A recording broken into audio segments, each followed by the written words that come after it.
So hello friends, this is Amresh Kumar and welcome to our YouTube channel Keep Learning with Amresh Kumar. Dear friends, in this video we will discuss three of the most important theorem of central orbit. First is apse and apsidal distance and what is apsidal angle.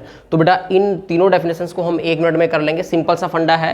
देखो यहाँ पे क्या है, सबसे पहले आपको पता है कि आपने सपोज करो किसी भी पॉइंट पे खड़े होकर, मैंने उस पॉइंट को O मान लिया, इस पॉइंट पे खड़े होकर आपने ये पार्टिकल पकड़ा है किसी रस्सी से, तो मैंने इस पार्टिकल को P पॉइंट नाम दे दिया कि P पॉइंट पे ये पार्टिकल है, ये आपकी वो रस्सी है जहाँ से आपने इसको पकड़ा है। तो आपने इस रस्सी को ऐसे ऐसे घुमाया बेटा, क्लियर। तो वो क्या कहता है कि आप ना एक काम करो कि आप यहाँ पे कोई भी एक पॉइंट ले लो, इस ऑर्बिट को जो ये पाथ बनाया है इसको क्या बोलते हैं हम, सेंट्रल ऑर्बिट। तो अगर सेंट्रल ऑर्बिट पे कोई भी पॉइंट है तो आप क्या करो, ये डिस्टेंस निकाल लो इस पॉइंट के सेंट्रल ऑर्बिट से, सारी डिस्टेंस निकाल लो सभी पॉइंट्स की। तो ये कहता है कि जो वाली डिस्टेंस मैक्सिमम हो या मिनिमम हो, सपोज करो ये 5 यूनिट है, ये 3 यूनिट है, ये 2 यूनिट है, तो ऐसे केस में सपोज करो तो यहाँ पे जो मिनिमम हमारा क्या है डिस्टेंस है वो कितनी है, 2 है। तो जिस पॉइंट से लेके और पोल तक की, सेंटर जो पॉइंट है हमारा वहाँ तक की जो डिस्टेंस ही मिनिमम आई है, इस पॉइंट को, जिस पॉइंट पे ये मिनिमम डिस्टेंस आई है उसको बोलते हैं एप्स।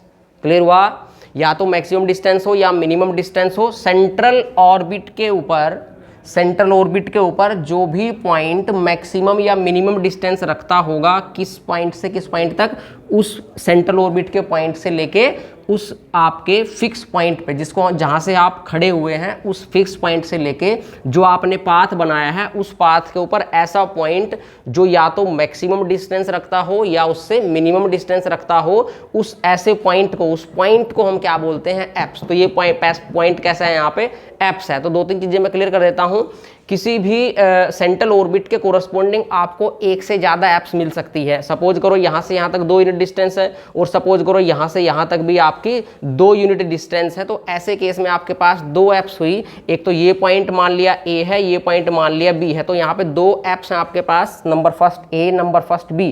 तो उसके बाद बात करते हैं कि एप्सिडल डिस्टेंस क्या है। तो एप्सिडल डिस्टेंस क्या है बेटा, जो भी हमारी ये डिस्टेंस है दोनों के बीच की, उसको मान लिया 2, तो 2 क्या है, 2 यूनिट हमारी यहाँ पे एप्सिडल डिस्टेंस बन गई। उसके बाद बात करते हैं एप्सिडल एंगल की। तो आपने कहा कि सपोज करो 2 पॉइंट्स है मेरे पास A और B, जो दोनों ही एप्स का काम कर रहे हैं। हमने ये मान लिया अपने तरफ से कि इन दोनों के बीच में कोई अनदर एप्स एग्जिस्ट नहीं करती। अगर ऐसा है तो इसका मतलब ये दोनों कंसेक्यूटिव एप्स हुई कि इन दोनों के बीच में कोई भी एप्स नहीं है। तो ऐसे केस में इन दोनों एप्स के बीच का जो एंगल है दैट इज एप्सिडल एंगल।